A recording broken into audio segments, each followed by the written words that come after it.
Well, folks, welcome to this individual first aid kit or IFAK update for 2017. Now, recently we did a video on how to make your starter kit for under 50 bucks for your medical kit. Just kind of get your foot in the door and start to get some good quality supplies in a little organizer so it's easy to access them. In this video, I'm going to share with you the medical kit that I carry with me. It's right over here in our backpack. That I carry with me every time I go up on the trail. It's designed to basically be able to take care of injuries from 1 to 2 people, so IFAK individual, so is kind of the idea behind it. So I just want to update you. This is like, for me, cream of the crop. This is like the best stuff that I can buy, the best stuff that I feel comfortable with using, and that's another thing I want to hit with you. I am not a medical professional. Do all of these things and take all these things under consideration at your own risk. So be aware of how these things operate that we're about to look at today, the pros and cons, and take that into consideration when you are purchasing your medical supplies. So with that, let's go ahead, dive into this bag, see what it has to offer, see the contents that I have updated it with for 2017.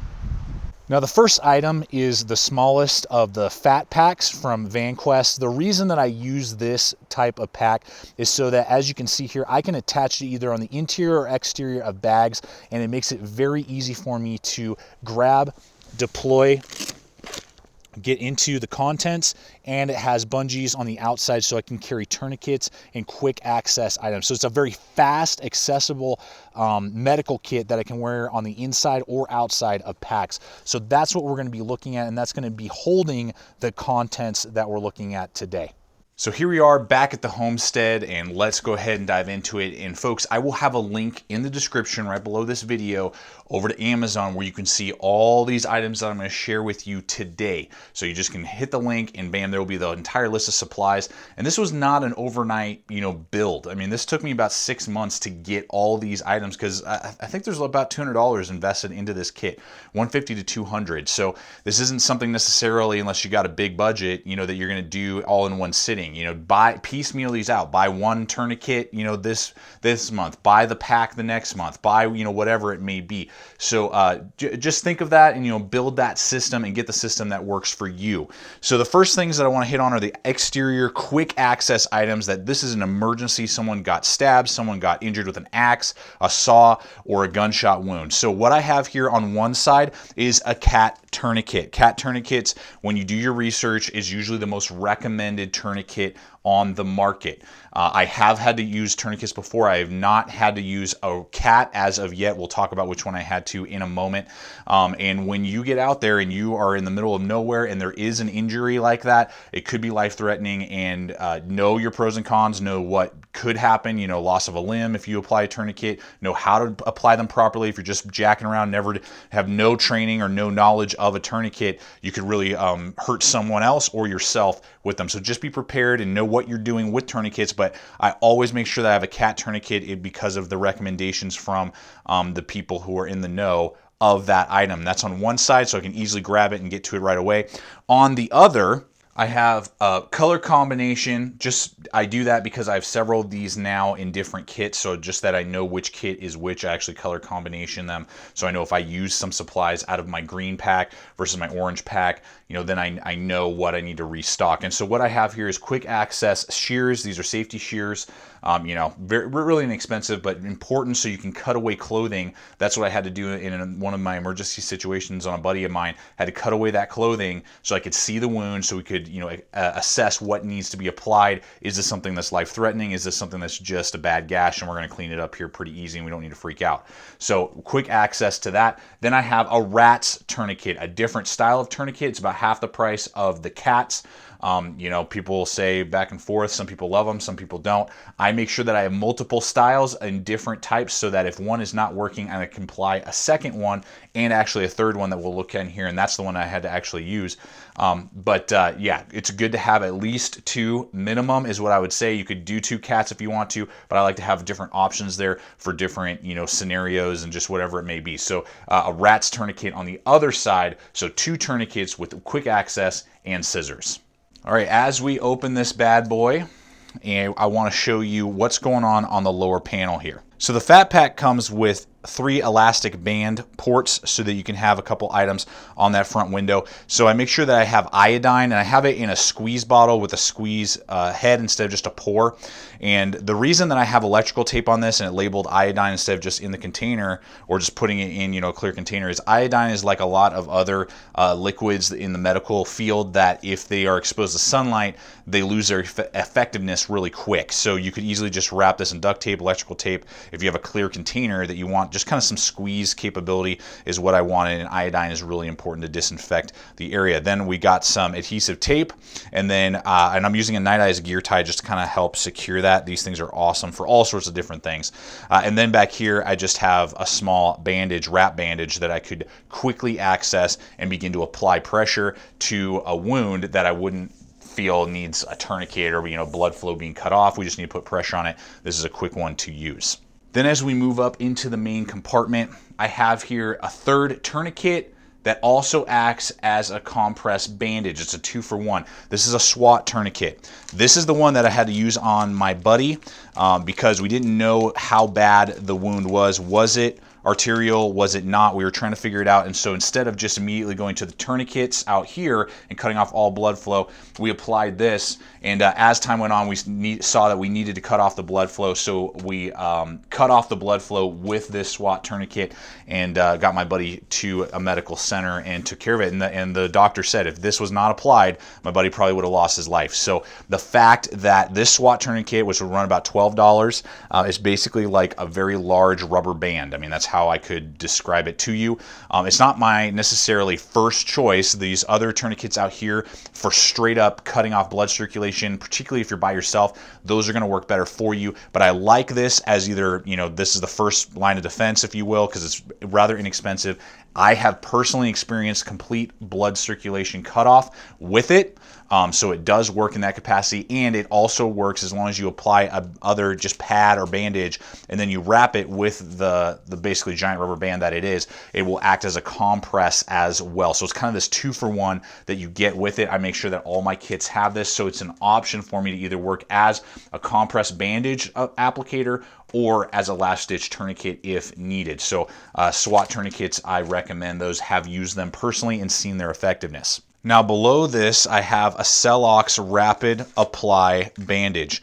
So this is basically a bandage that's 1 inch by 5 feet, and it's designed in such a way that you can wrap a wound, and it has CellOx, which is a blood clotting agent infused with it, so it will stop bleeding, and it's what the military uses for many of their branches of the military. And I have seen actually less quality version work well, so this is a higher quality version. So it's actually a 2-for-1 bandage as well as blood clotting agent. So again, be aware of the pros and cons of using something like this on yourself or on someone else, and use obviously at your own risk. But I make sure that I have that for particularly gunshot wounds or deep gashes that we can't seem to stop the bleeding. Maybe it's in an odd spot that we're having a hard time applying a tourniquet, or we just don't feel that a tourniquet is needed, but we do need to stop this bleeding rather quickly. That is what I carry because of the rapid response that it offers. Now let's look at the interior 2 wings here. The first thing here, obviously, triple antibiotic cream. You can apply it and use in so many different ways. Always make sure I have some of that. And then on this wing over here, I carry some eye drops, saline, whatever, eye drops in case there is, a splinter, a shard that needs to be rinsed out. We have that available to myself and to the guys that go rolling with me on a regular basis. So that's what I carry in this wing. Then the other side here, I carry latex-free gloves. It's always good to have a couple pairs of gloves. Not only that, your hands may be really grody and you don't want to be getting into somebody's wound or something like that and making the either infection or whatever worse, or getting small particles of wood or dirt into that wound, and for yourself, and just the transfer of bodily fluids and all of that. So I have a few of those attached on the outside, and then behind that I just have some painkillers. I'm trying to scoot this up here for you. You can find these little holders, AM, PM stuff. So I have some painkillers here, and then I have some Benadryl, anti-inflammatories over there as well, so in case someone's having an allergic reaction. So that's always good to have with you and have easy access to.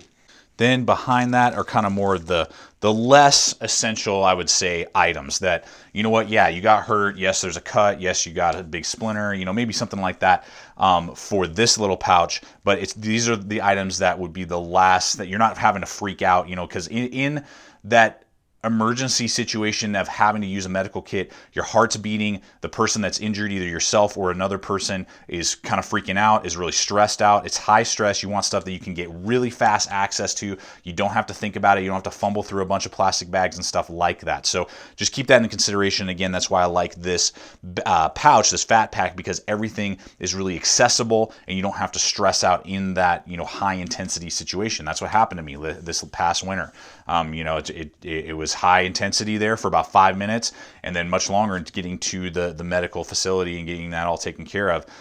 You know, and the last thing you want to be doing is fumbling around in your medical kit. So what I have here is just a little Ziploc bag just to help with water, you know, protection in case it rains or snows or whatever. Got tweezers, we got some iodine pads, and then we just have a bunch of different size Band-Aids. So these are not going to be, you know, stuff that you're like, oh my gosh, we're dying, we need this real quick. But it is important to carry those with you, particularly the tweezers, you know, can help out a lot, you know, ticks, splinters, shards, all that type of stuff.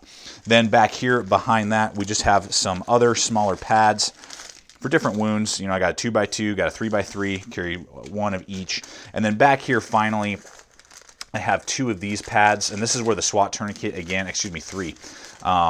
These are 5x9 ABD pads, extra absorbative. This is what we used in applying the original, starting out in that wound scenario.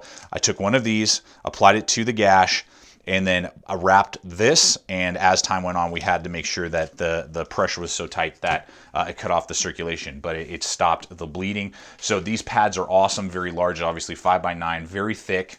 You can cut these in half even if there is a bad wound, and they help out extensively. They are amazing. I love them. Can't recommend them enough. And you can buy these in big box packs, you know, like 10 of them for I think like less than $10. So I mean, you can really, you know, get those at a good price, and those work awesome. Love those big pads. Have used them multiple times, and they work really well. Well, folks, thanks for coming along on this journey, taking a look at the updated items and just how to build. If you got money to spend and you want the right items and feel comfortable with it, the items that we've talked about today, I can't recommend these pieces of gear in your medical system enough. So as always, thank you so much for coming over here and checking out the channel. Please subscribe, comment, like, share this video. Love to hear you guys' thoughts, any maybe ideas, systems, items to put in the medical kit that maybe I forgot about that you like and that you use. Love to hear that. I learn a lot from you guys in the comments below when you guys share that. Check us out again on all the relevant social media as well. That's a great way to see what's up and coming. And always remember, stay equipped, stay prepared, and we'll see you out there.